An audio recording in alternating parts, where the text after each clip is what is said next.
So hello, I'm Professor Charlotte Cordonnier. I'm the Vice President of the European Stroke Organization, and today I'm very happy to welcome Professor Nikki Sprigg from UK, and she will tell us about her study, TICH-2. TICH-2. It's a great achievement for all the community dedicated to ICH. So first of all, why did you focus on this disease? So I think stroke's come a long way in the last 10 years, but most of the improvements, if not all of them, have been about ischemic stroke. And so patients come into hospital quickly now, they get CT scans, they can have thrombolysis, thrombectomy, and it's very frustrating there's not been as many advances in hemorrhage. So that's my kind of interest. Patients come in, they have a scan, and there's a white blob of blood on the brain. And sometimes we don't have anything to do, any treatments to give these people. So that was the rationale for the study. Is there anything we can do to improve the outcome? Because even though this group of patients make up only 10-15% of patients, they account for about 50% of the deaths for our stroke population overall. So it's a real passion of mine to try and improve that outcome. Okay. So that's why I targeted the group. And why did you pick up this specific treatment, tranexamic acid? Yeah, so tranexamic acid's been around for a long time. It's used for women with heavy periods. It's used in surgery, and recently it's been used for trauma and postpartum hemorrhage. So there was a massive study based from the UK called TICH-2 where they gave it to 20,000 people bleeding with trauma, and they found that it reduced death by bleeding. And they did a nested sub-study where people had traumatic intracranial hemorrhage, and they found it improved outcome in that group. So that's when we started looking at it. We did a small pilot study in the UK just to see if it was feasible to recruit, and it was. The drug seemed to be safe, but the studies in trauma were in young patients, average age of about 30, so a very different population to orange cerebral hemorrhage.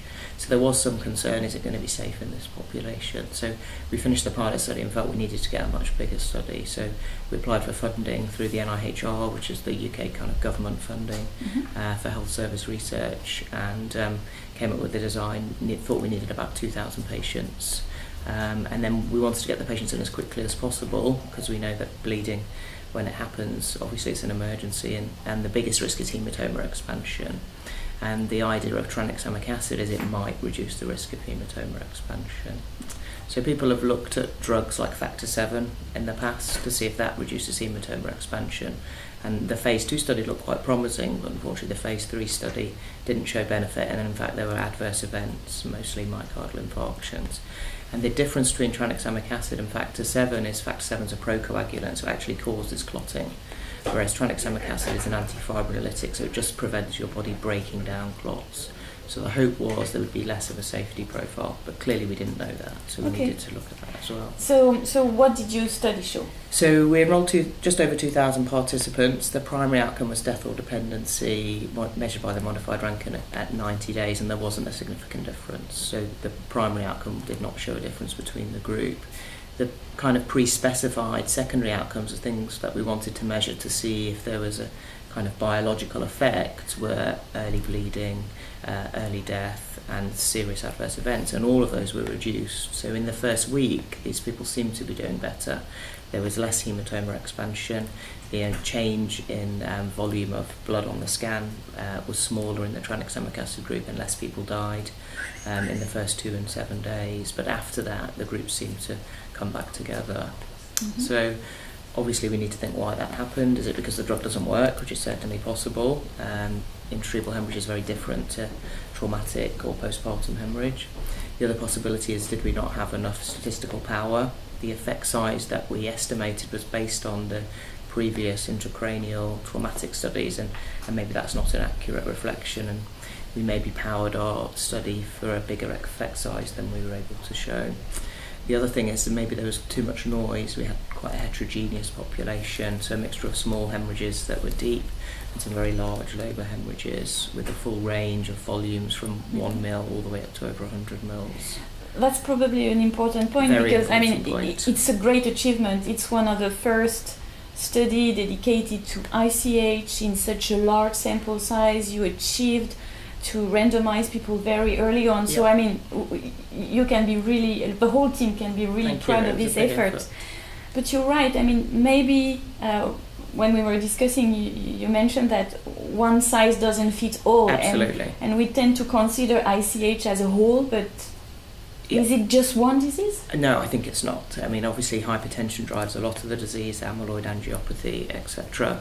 And I think we've come a long way with ischemic stroke, starting to consider, cardioembolic, large artery, small vessel disease, and I think we need to do the same with intracerebral hemorrhage.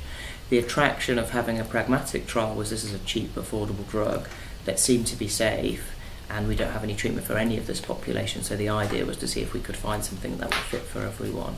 But I think you're right, we probably need to look at the groups in more detail. We've obviously got a massive amount of data to look at now and try and explore the different types of hematomas.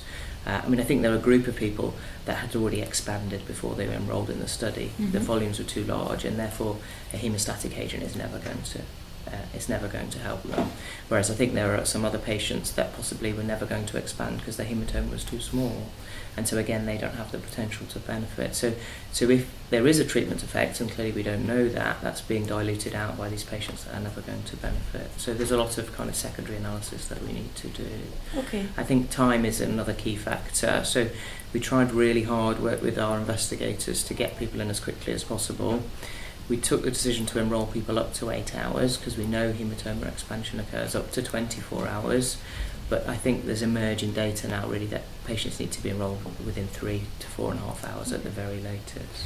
So probably one of the key messages that time is brain is also very important. Absolutely, for ICH. Yeah. I mean, the way we treat ischemic stroke has completely changed, and I think that's going to happen for hemorrhagic stroke, and there's going to be different treatments for different types of hemorrhages. Some patients will need hemostatic agents, some patients will need surgery, some patients will need critical care, some patients will need anti-edema agents, and there may be a group of patients that need a combination of those therapies in the same way as we have bridging therapy to thrombolysis, to thrombectomy, etc. But I think it's the beginning of the story, hopefully, rather than the end. We are looking forward to hear more about it. Thank you very much. Thank you very much.